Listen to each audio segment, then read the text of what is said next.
அவள் ஒருத்தி. எழுத்தாளர் நிலோஜி. அத்தியாயம் 16. பாடசாலையின் பாடங்கள் யாவும் ஒன்றன் பின் ஒன்றாக நடைபெற்றது. இடைவேளை நேரத்தில் நண்பர்கள் எல்லாருமே எந்தவித கசப்பு உணர்வுகளுமே இல்லாதவர்களாக கூடி கூடி பேசினர். நாளைய தினம் பாடசாலை விடுமுறை ஆரம்பமாவதால் யார் யார் எங்கெங்கே போக உள்ளனர் என்பதை கேட்டு அறிந்து கொண்டு மகிழ்ந்தனர். அன்றைய தினம் முழுமையும் மாணவர்கள் விடுமுறையில் தமது திட்டங்கள் என்ன என்ற நினைவிலேயே இருந்தனர். பாடசாலை நிறைவுக்கான மணி ஓசை கேட்டதும் மாணவர்கள் மகிழ்வுடன் வீடு திரும்பினார்கள். வீட்டிற்கு வரும்போதே பள்ளியில் நடந்த எல்லா விடயங்களையும் அம்மா பூங்குழலியிடம் ஒன்றும் விடாமல் கூறி முடித்தாள் ஆரத்தி. ஆரத்தி பேசி முடித்ததும் பூங்குழலி தொடர்ந்தாள். ஆரத்தி, கேலி கிண்டல் செய்வது மட்டுமல்ல, விளையாட்டுக்காக என்றாலும் பொய் சொல்லி ஏமாற்றுவது கூட சரியான செயல் கிடையாதம்மா. நீங்கள் சொல்லுற கதைய உங்கள் மேல நம்பிக்கை இருப்பதால தானே அப்படியே நம்புகிறார்கள். அப்படி எங்களை நம்புபவர்களுக்கு நாம் எப்போதும் உண்மையாக இருக்க வேண்டும். நாம் யாரையும் ஏமாற்றக்கூடாது, யாருக்கும் எதிரிக்கும் கூட நம்பிக்கை துரோகம் செய்யக்கூடாது என்று கூறி முடித்தார் பூங்குழலி. இருவரும் பேசிக்கொண்டு வீடு வந்து சேர்ந்தனர். வழமை போலவே கை கால் முகம் கழுவிக்கொண்டு மதிய நேர உணவையும் முடித்துக்கொண்டு தத்தமது வேலைகளில் மூழ்கிப்போய் இருந்தனர். ஆனால் ஆரத்தியோ அடுத்த நாளுக்கான வேலைகளில் ஈடுபட்டாள். திருவிழாக்கான கண்கள் கோடி வேண்டும் என திருவிழாவின் நினைவுகளில் திளைத்திருந்தாள். அடுத்த 10 நாட்களுக்கு தேவையான ஆடைகளை எடுத்து வைத்துக் கொண்டிருந்தாள் ஆரத்தி. அங்கு வந்த அம்மா குழலி, நாளை பள்ளி முடியத்தானே போக வேணும் ஆரத்தி என்று கேட்டாள். ஏனம்மா கேட்கிறீங்க? அப்படித்தான் தேன்மொழி சொன்னவள் என்று ஆரத்தி கூற, இல்லை அம்மா ஆரத்தி, ஒரு வீட்டுக்கு நாங்கள் போகும்போது வெறும் கையோட போகக்கூடாதம்மா, அதனால தான் ஏதாயிலும் செய்து தந்து விடலாம் என்று கேட்டேன் நான். பரவாயில்லை, நல்ல வேளையா அன்றைக்கு குமரனை அப்பா கூப்பிட போயக்க செய்த பலகாரம் கொஞ்சம் இருக்குது, கட்டித்தாரன், மறக்காம எடுத்துட்டு போங்கம்மா என்றாள். அந்த பலகாரம் இன்னமும் இருக்கிறதா? ஆச்சரியந்தான், குமரன் முடிச்சிருப்பான் என்று நினைச்சனம்மா என்று கூறி சிரித்தாள் ஆரத்தி. அப்பாவிடமும் சொல்லிட்டேன், அப்பா உங்களோட பேருந்து நிலையம் வரையும் வருவார், மகிழ்ச்சி தானே? நல்ல அழகான ஆடைகளாக எடுத்து வையடா, பிறகு நாளை நேரம் கிடைக்காது என்ற அம்மா பூங்குழலி தனது அன்றாட வேலைகளை செய்வதற்காக அங்கிருந்து சென்றார். இரவு வேளையும் வந்தது. குழலியின் சமையல் வாசனை மூக்கை துளைத்தது. அந்த வாசனை வந்தால் பசி இல்லாதவனுக்கு கூட பசி வந்துவிடும். எல்லாரும் வழமை போலவே அம்மா அழைத்ததும் சாப்பாட்டு மேசையில் வந்து அமர்ந்தனர். அம்மா குழலி கூப்பிடாமலே வந்து அமரும் அளவுக்கு சமையல் வாசனை வரவேற்பறையை தாண்டி வீடு முழுமையும் பரவி இருந்தது. ஆரத்திக்குத்தான் இன்னும் 10 நாட்களுக்கு இந்த உணவு கிடைக்காது என்றதால அம்மா ஆரத்திக்கு பிடித்த உணவினையே பார்த்து பார்த்து சமைத்திருந்தாள். அம்மா உணவினை பரிமாறிட மூவரும் வயிறார சாப்பிட்டு முடித்தனர். அம்மாவுக்கும் வையடா தம்பி என்று ஆரத்தி சொல்லும் அளவுக்கு குமரன் ஒரு கட்டு கட்டி கொண்டிருந்தான். குழலி மூவரும் விரும்பி சாப்பிடும் அழகை ரசித்து கொண்டிருந்தாள். அம்மாவின் கைப்பக்குவம் மிகவும் தனித்துவமானது. சாப்பிட்டு முடித்தவர்கள் தத்தமது அறைக்கு சென்று தமது வேலைகளை முடித்துக்கொண்டு நித்ரா தேவியை அணைத்து கொண்டனர். விடியற்காலையில் சூரிய உதயத்திற்கு முன்னதாகவே எல்லாருக்கும் முதலில் எழுந்திருந்து காலை கடன்களை முடித்துக்கொண்டு அம்மா பூங்குழலி சமையல் வேலைகளையும் முடித்துக்கொண்டு தேநீர் போட்டு வைத்துவிட்டு வரவேற்பறைக்கு வந்தாள்.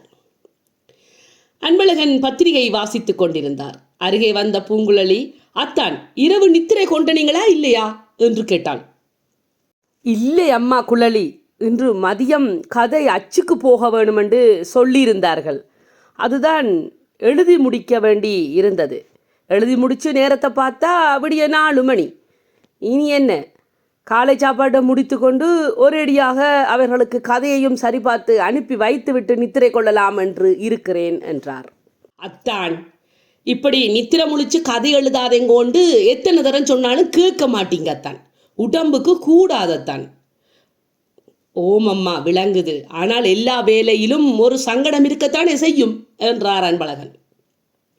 சரியத்தான், நீங்க என்ன சொன்னாலும் கேட்க மாட்டீங்கள், செய்ய மாட்டீங்கள். ஆனால் சாப்பாட்டையும் நித்திரையையும் கொஞ்சம் கவனிச்சு கொள்ளுங்கோ என்ற பூங்குழலி, எல்லாரும் வாங்கோ சாப்பிட, எங்களுக்கு நேரமாகிறது என்றாள்.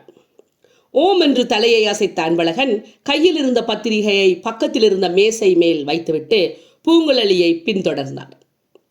ஆரத்தி, குமரனையும் கூட்டிக் கொண்டு வாங்கம்மா, சாப்பிட்டு முடிச்சாத்தான் பாடசாலைக்கு போகலாம், நேரமாகுதல்லோ என்று அம்மா கூறியதும், சரி அம்மா என்று ஆரத்தி திரும்பியதும் அவளுக்கு பின்னாலேயே குமரன் நின்று கொண்டிருந்தான். குமரனை எதிர்பாராமல் கண்டதும் ஒரு கணம் திகைத்து நின்றவள், அதுதானே பார்த்தன், சாப்பாட்டு ராமன் வந்துட்டான் என்றாள் ஆரத்தி. சரி சரி, காலையிலேயே அக்காவும் தம்பியும் தொடங்காதேங்கோ என்றாள் அம்மா. அமைதியாக இருவரும் போய் மேசையில் அமர்ந்து அம்மா உணவை பரிமாறிட சாப்பிட்டு முடித்தனர். எல்லாரும் சாப்பிட்டு முடித்ததும் எல்லாவற்றையும் எடுத்து வைத்த பூங்குழலி அன்பழகனிடமும் குமரனிடமும் விடைபெற்று கொண்டு ஆரத்தியை அழைத்து கொண்டு பாடசாலை நோக்கி நடந்தாள். போகும் வழியில் ஆரத்தியும் அம்மா பூங்குழலியும் தம்மை மறந்து கதைத்து கொண்டே நடந்திட பள்ளி வளாகமும் வந்தது. இன்று மாணவர் தேர்ச்சி அட்டை வழங்கப்பட உள்ளதால் மாணவர்கள் மிகுந்த பரபரப்புடன் காணப்பட்டனர். எல்லாரது முகங்களிலும் ஒரு பயம் கலந்த பதட்டம் காணப்பட்டது. ஆரம்ப மணி ஒலித்ததும் பள்ளி வளாகத்தில் இருந்த மாணவர்கள் எல்லாருமே வகுப்பறைக்குள் சென்றனர். ஆரத்தியும் அம்மாவிடம் விடைபெற்று கொண்டு தனது வகுப்பறையை நோக்கி நடந்தாள். வகுப்பறைக்குள் சங்கீதனும் உதயனும் வெண்ணிலாவும் தேன்மொழியும் மகிழ்வுடன் கதைத்து கொண்டிருக்க ஆரத்தியும் அவர்களுடன் சென்று இணைந்து கொண்டாள். மாணவர் மனதில் தேர்ச்சி அட்டை தரப்போகின்றனர் என்கின்ற பயம் இருந்த போதிலும் இன்றுடன் பாடசாலை விடுமுறை விடப் போகிறது என்பது மனதிற்குள் குதூகலத்தையே தந்து கொண்டிருந்தது. அப்பொழுது வகுப்பாசிரியர் திருமதி மஞ்சுளாதேவி அவர்கள் கைகளில் மாணவர் தேர்ச்சி அட்டைகளுடன் சிரித்த முகமாக வகுப்புக்குள் வந்தார். அவரை கண்டதும் மாணவர்கள் எழுந்து ஒன்று சேர்ந்து வணக்கம் கூறினர். மாணவர்களை அமரச் செய்த ஆசிரியர் திருமதி மஞ்சுளாதேவி அவர்கள், பிள்ளைகள், இந்த முறை தேர்வுகள் எல்லாவற்றையுமே நான் எதிர்பார்த்ததை விட சிறப்பாக செய்துள்ளீர்கள். மனதிற்கு மிகவும் மகிழ்ச்சியாக உள்ளது. இதே போல தொடர்ந்து கவனம் செலுத்தி படியுங்கோ. உங்கள் எல்லாருக்கும் மனமார்ந்த வாழ்த்துகள் என்றார். மாணவர் மகிழ்வுடனே நன்றி கூறிட மாணவர்களின் தகுதி நிலை அறிவிக்க ஆசிரியர் தயாரானார். வகுப்பறையில் நிசப்தம் நிலவியது. வகுப்பு நிலை 3ஐ 2 பேர் பெற்றுள்ளனர். வெண்ணிலா, ராகவன்.